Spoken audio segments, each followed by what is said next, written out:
নবী সাল্লাল্লাহু আলাইহি ওয়াসাল্লাম বলেছেন যে এই দোয়া পড়ার পরে যদি কেউ সকালে পড়ে রাত্রের আগে মারা যায় জান্নাতে চলে যাবে ইনশাআল্লাহ। রাতে পড়ে সকালের আগে ইন্তেকাল করলে জান্নাতে চলে যাবে ইনশাআল্লাহ। আমি ইস্তেগফারের আপনাদেরকে 2-3টা দোয়া শিখাই দেই আগে ছোট্ট করে।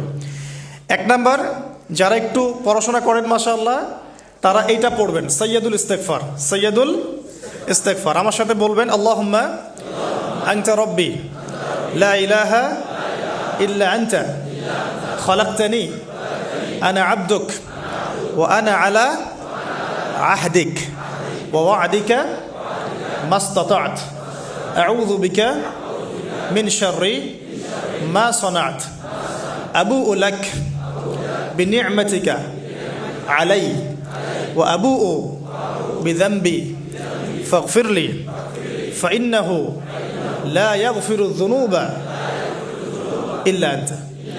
এই যে আমরা গত লেকচারে বলেছিলাম যে আমাদের ইবাদতগুলো অন্তঃসার শূন্য হয়ে যাচ্ছে এই কারণে, বিকজ আমরা অর্থটা বুঝি না।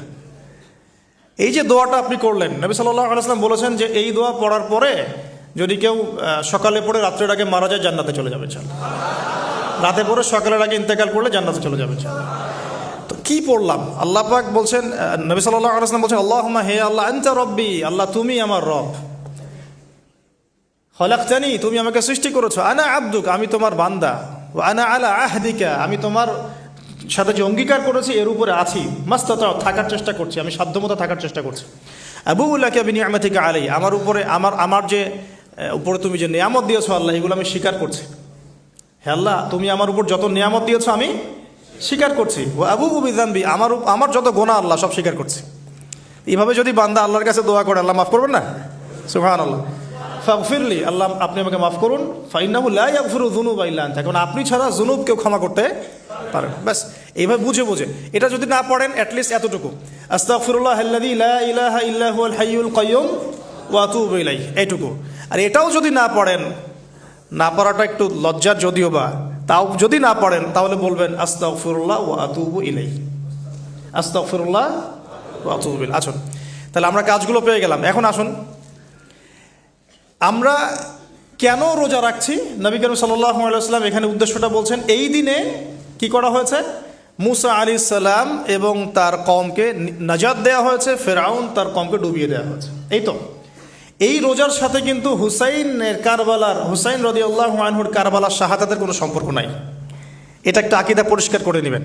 কারণ হুসাইন রাদিয়াল্লাহু আনহুর কারবালার ঘটনা হয়েছে নবী সাল্লাল্লাহু আলাইহি ওয়াসাল্লামের ইন্তেকালের 60 বছর পরে। শরীয়ত ক্লোজ হয়ে গেছে না নবী সাল্লাল্লাহু আলাইহি ওয়াসাল্লাম ইন্তেকালের সাথে সাথে, নাকি আরও শরীয়ত আসবে? তো শরীয়তে কোনো নতুন বিধান কি এর পরেও চালু করা যাবে? এই দিনে অনেক ঘটনা ঘটেছে, এই ঘটনাগুলোর সম্পর্কে কিছু দুর্বল বর্ণনা আছে বিধায় আমি বলছি না পাবলিকলি। বলা হচ্ছে এই দিনে নূহ আলাইহিস সালামের কিস্তি, ওই যে কিস্তি প্লাবনে ভেসে ভেসে এই দিনে জুদি পাহাড়ে এসে নোঙর পড়েছে, এরকম অনেক ঘটনা।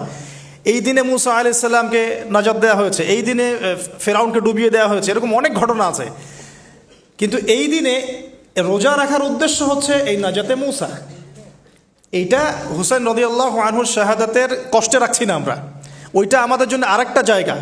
ওই জায়গাটা নিয়ে যে হুসাইন রাদিয়াল্লাহু আনহুর শাহাদাত, ওইটা থেকে শিক্ষাটা আমার কি, এই ঘটনাটা এই 10 মুহররমে ঘটে গেছে, এটা আল্লাহ পাকের তাকদিরে ছিল, এই দিনেই ঘটনাটা ঘটে গেছে।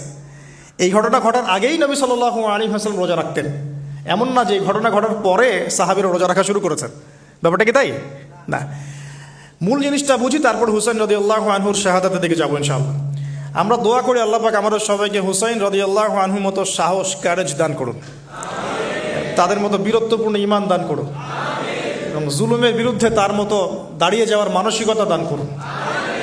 আল্লাহ পাক সারা দুনিয়া থেকে ইয়াজিদদেরকে ধ্বংস করুন, এবং রাসূল সাল্লাল্লাহু আলাইহি ওয়াসাল্লামের কলিজার টুকরা নাতি হুসাইন রাদিয়াল্লাহু আনহুকে আল্লাহ পাক জান্নাতের উচ্চ মর্যাদা দান করুন।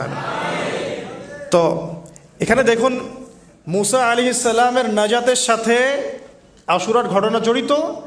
আর একটা কথা আমি বলে দেই, মুসা আলাইহিস সালাম, তার কওম, ফেরাউন এবং শেষ জামানা দাজ্জাল, জেরুজালেম, ইহুদি, এদের সবার সাথে একটা যোগসূত্র আছে। একটু বোঝার চেষ্টা করবেন। আবার বলছি, রোজাটা রাখছি আমরা আশুরার স্মৃতিতে, ওই স্মরণে। এই আশুরার দিন এর ঘটনা মুসা আলাইহিস সালামের কওম, ফেরাউন, বনু ইসরাইল, এখনকার জেরুজালেম, জিউসদের উত্থান, শেষ জামানা, এই প্রত্যেকটা বিষয় কানেক্টেড আছে। আমি জানি না কিভাবে আমি শব্দ নিয়ে আপনাদেরকে বোঝাবো। কারণ আমি এখনগুলো লেকচারগুলোতে বলি যে আমি লাস্ট 3-4 বছর থেকে একটা প্রবলেম ফেস করছি। অনেক কিছু বুঝতে পারছি কিন্তু আমি আপনাকে বোঝাতে পারছি না। আমি কোন ভাষা প্রয়োগ করব বা কিভাবে সিকোয়েন্স সাজাবো আমি আসলেই বুঝতে পারছি না।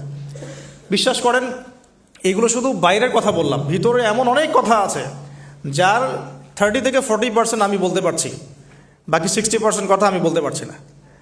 এখন আপনি ইন্টেলেকচুয়াল অডিয়েন্স হয়ে বুঝে নিয়েন যে কেন বলতে পারছি না, কেন বলতে পারছি না, কী কারণে, এটা আপনাদেরকে বুঝে নিতে হবে। তো এখন